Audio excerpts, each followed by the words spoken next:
Hello everyone, welcome to Prelims Warm Up. This initiative has been brought to you by Aptplus Academy for Civil Services, and my name is Shaik Datta.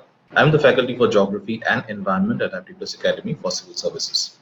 So let us look at the first question for today. The first question has been taken from UPSC Prelims 2018, and the question is asking, who among the following were the founders of the Hind Mazdoor Sabha, which was established in 1948? So, who among the following were the founders of the Hind Mazdoor Sabha, which was established in 1948? So, let us look at the right answer for this. The right answer is D, that is Ashok Mehta, T.S. Ramanujan, and G.G. Mehta. So, Ashok Mehta, T.S. Ramanujan, and G.G. Mehta, they were the founders of the Hind Mazdoor Sabha, which was established in 1948. And now let us look at the explanation part of this. The Hind Mazdoor Sabha, it is a national trade union center in India, and it was founded in Howrah on the 24th of December 1948 by the Socialist Forward Bloc follower and independent unionists. Its founders, who were the founders? Baswan Singh, okay, Ashok Mehta, R.S. Ruikar, Mani Benkara, Shivnath Banerjee, R.K. Khedgikar, T.S. Ramanujan, V.S. Mathur, G.G. Mehta. Mr. R.S. Ruikar, already we have mentioned, was elected as the president, and Ashok Mehta, its general secretary. Remember this. Mr. Ruikar was selected as the president of the Hind Mazdoor Sabha, whereas Ashok Mehta was selected as its general secretary. The Hind Mazdoor Sabha, it absorbed the Royist Indian Federation of Labour and the Socialist Hind Mazdoor Panchayat as well. The Hind Mazdoor Sabha was intended to be a third force in Indian trade union, balancing between the INTUC, that is the Indian National Trade Union Congress, on one side and the AITUC, All India Trade Union Congress, on the other. So INTUC was discarded because it was believed to be under the control of the government, and the AITUC was rejected because it was controlled by the Communist Party. The independence of trade unions from the government, the employers, and the political parties, it is the basic feature of the Hind Mazdoor Sabha. Very, very important. It was independent of control by the government or by the other political parties, unlike INTUC, which was controlled by the government, and similarly AITUC, which was under the control of the Communist Party. So the Hind Mazdoor Sabha, it was independent of these trade unions from the government, the employers, and the political parties. So the right answer for number one is D. Ashok Mehta, T.S. Ramanujan, G.G. Mehta. They were some of the founders of the Hind Mazdoor Sabha, which was established in 1948, December of 1948 in Howrah. Achha, now moving on to the second question. The second question has again been asked or taken from 2018 prelims. And this question is asking, with reference to the religious practices in India, the Stanakvasi, okay, with reference to the religious practices in India, the Sthanakvasi sect belongs to which one of the following? With reference to the religious practices in India, the Sthanakvasi sect belongs to which one? A. Buddhism, B. Jainism, C. Vaishnavism, and D. Shaivism. A. Buddhism, B. Jainism, C. Vaishnavism, and D. Shaivism. So let us look at the right answer. The right answer is B. Okay, the right answer is B. And so Stanakvasi belongs to Jainism. Now let us look at the explanation for this. So Stanakvasi, it is a sect of the Svetambara school of Jainism, and it was founded by a merchant whose name was Lavaji in 1653 AD. It believes that idol worship is not essential in the path of soul purification and the attainment of nirvana or moksha. Very, very important. Stanakvasi is a text, it is a sect of the Svetambara school of Jainism. It was founded by a merchant, and the merchant's name is Lavaji in 1653. And this particular sect, that is the Stanakvasi sect of the Svetambara school of Jainism, it believes that idol worship is not essential in the path of soul purification or the attainment of nirvana or moksha. The sect is essentially a reformation of the one which was founded on the teachings of the Longa, who was a 15th century Jain reformer. Sanagavasins, they accept 32 of the Jain Agamas. That is the Swetamvara canons. Canons means a list of rules and regulations. Okay? So this sect is essentially a reformation of the one which was founded on the basis of the teachings of Lonka. And who was Lonka? 15th century Jain reformer. The Sanakavasins, they accept the 32 of the Jain Agamas. And what are Agamas? The Swetamvara canons. So important thing over here is to understand that the Sanakavasi sect, it is a part of Jainism, and within Jainism we also have the Swetamvara and the Digambaras. So they are a part of the Swetamvara sect. Moving on to the third question, with reference to the cultural history of India, consider the following statements asked in 2018. So with reference to the cultural history of India, consider the following statements. Number one, white marble was used in making Buland Darwaza and Khanka at Fatehpuri Sikri. Once again, white marble was used in making Buland Darwaza and Khanka at Fatehpur Sikri. And two, red sandstone and marble were used in making Bara Imambara and Rumi Darwaza at Lucknow. So this is again from art and culture. I repeat once again, with reference to the cultural history of India, consider the following statements. Number one, white marble was used in making Buland Darwaza and Khanka at Fatehpur Sikri. And the second is red sandstone and marble were used in making Bara Imambara and Rumi Darwaza at Lucknow. So which one of these is correct? So answer is E. What is E? That is one only. So only one, that is white marble was used in making Buland Darwaza and Khanka at Fatehpur Sikri. Let us go through the explanation part. The Buland Darwaza at Fatehpur Sikri is the most iconic architectural accomplishment of Akbar's reign. It incorporates almost all the essential features of Akbar's architectural traditions. For example, it will have red sandstone, stone carvings, relief by inserting white marble. All of these things are present. This monumental gate, however, was probably less intended to commemorate a military victory than to underscore Akbar's links with the Chishti order. Okay? So it was not meant, or it was not exactly, the military victories, they were not clearly emphasized over here. Rather, more emphasis was given to show, or to very clearly make it very clear that Akbar's links, what they were with the Chishti order. Its surface is covered. The surface is covered by marble slabs which are inscribed with Quranic verses, which promising paradise to true believers. Is appropriate for the entrance into a khanka, that is a complex.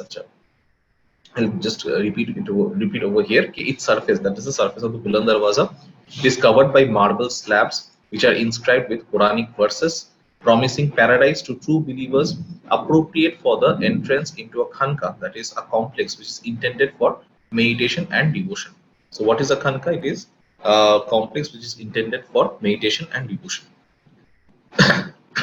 The Bara Imambara of Lucknow was built to give employment and revenue to the public. Resources were strained, a peak had been reached in the architectural style, and a certain decadence had set in. To overcome these, the Nawabs used a more economical style in architecture, which also gave a touch of lightness to the buildings. Instead of stones and marbles, brick and lime were used. Stucco ornamentation, also called as gajkari, was used to decorate the monuments, giving it a deep relief effect even on flat walls. Mother of pearl and shells deposited in lake beds were used in the stucco ornamentation to give a shine finer than marble also. The local masons cleverly used the brick with its small size and thickness to form remarkably fine details on the wall and column surfaces. It's a testimony to their skill that they could adapt lowly material to such wonderful effect. Balusters were imitated in clay supported on iron rods. Similarly, pottery was used for roof finials and ornaments. This skill can be seen in the delicately built Rumi Darwaza that was the main gateway to the Bara Imambara. It was called so because the design of the structure bears resemblance to an ancient gateway at Constantinople. It is also called the Turkish gateway. The word Rumi means Roman, and the name was probably given due to the gateway's design having traces of Roman architecture. Okay, so over here, if we see a white marble was used in making Buland Darwaza and the Khanka at Fatehpur Sikri, so that is correct. On the other hand, if you look at the red sandstone and marble being used in Baura, Imambara and Rumi Darwaza, now that is not correct. Okay, so you see over here, Acha, the Bara Imambara of Lucknow was built to give employment and revenue to the public. And why? I mean, at that point of time when this Bara Imambara was made, the resources was strained. Already a peak had been reached in the architectural style, and already a drop had already started. A decadence or a stagnation had started to creep in. To overcome this, the Nawab started to build more economical type of monuments. For example, instead of using stones and marble, now they started to use, or now the Nawabs they started to use brick and lime. Similarly, we also get to see that to ensure that the shine is very bright, we get to see that shells and mother of pearls which were deposited on lake bed, so they were used for decoration. Okay, so over here try to understand the materials which were used so far as the Bara Imambara is concerned, or the Rumi Darwaza is concerned. So the materials that were used, they were very lowly. Rather, it was the skill of the workers who were able to use even such inferior materials to build such wonderful structures. So that speaks a lot regarding the skills of the local masons. Okay, and things like bricks were used, and all these things were used. So these are not really the kind of things which have been mentioned in the question. For example, red sandstone, marble, all these things were not used so far as the Bara, Imambara, and Rumi Darwaza are concerned. The right answer is A. Okay, now moving on to the next question, that is question number 4, also taken from 2018 UPSC prelims. The question is asking which one of the following foreign travelers, elaborately discussed about diamonds and the diamond mines of India? Which one of the following foreign travelers elaborately discussed about diamonds and the diamond mines of India? A. Francois Bernier, B. Jean Baptiste or John Baptiste Tavernier, C. John D. Thévenot, and D. Abbe Bartholomew Cap. So, which one of the following foreign travelers elaborately discussed about diamonds and the diamond mines of India? So, let us look at the answer. Answer is B. That is John Baptiste Tavernier. The Hope diamond, which is said to be mined in the Kullu mines in Andhra Pradesh and acquired by the French gem merchant, that is John Baptiste Tavernier, in 1666. It is unclear as to how the merchant got the diamond, but according to Smithsonian, Tavernier purchased the, 112, almost 112, 113 carat diamond, who then sold it to the French king Louis XIV of France. So when it comes to things like diamonds and all, so we get to see one of the following foreign travelers had elaborately discussed about diamonds and diamond mines in India. Who was it? It was John Baptiste Tavernier. And why that happened? That happened because he was in possession of the Hope diamond. This Hope diamond was mined in the Kollu mines in Andhra Pradesh, and it was acquired by the French gem merchant. And the name of the French gem merchant was John Baptiste Tavernier in 1666. It is not clear as to how this merchant bought the diamond, but according to the Smithsonian, we get to see Tavernier had purchased this very big carat, almost 112, 113 carat diamond.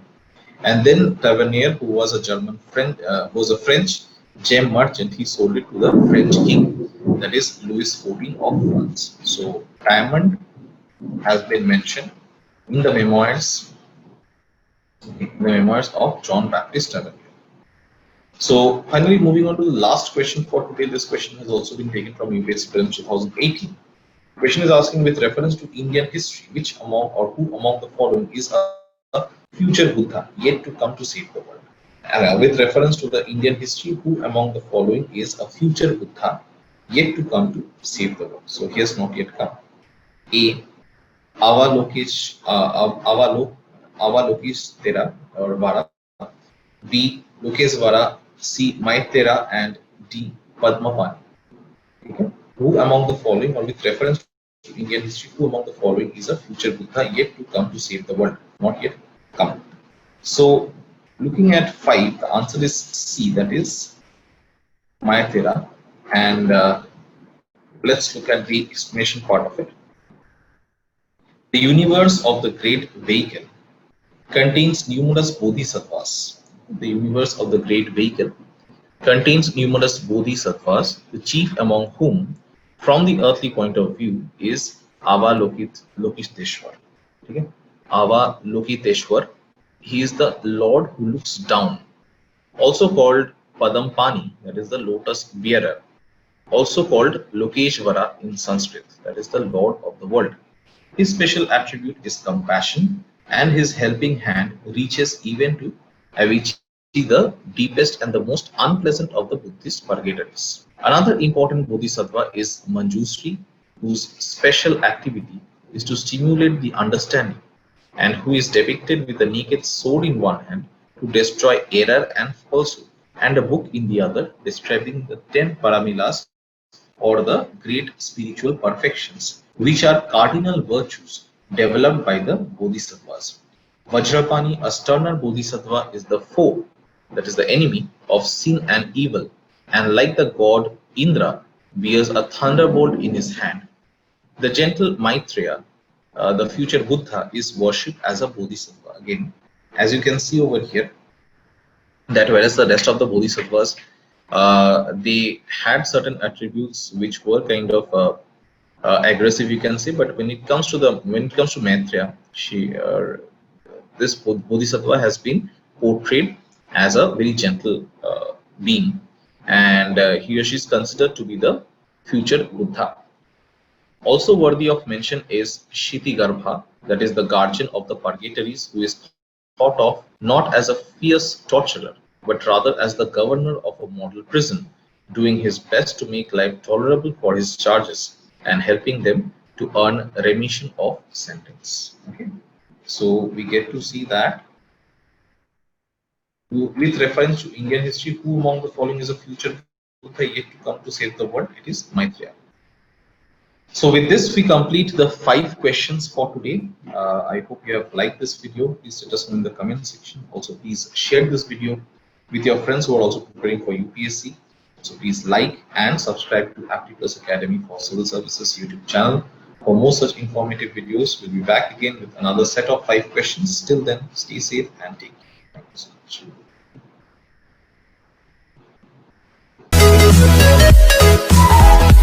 much.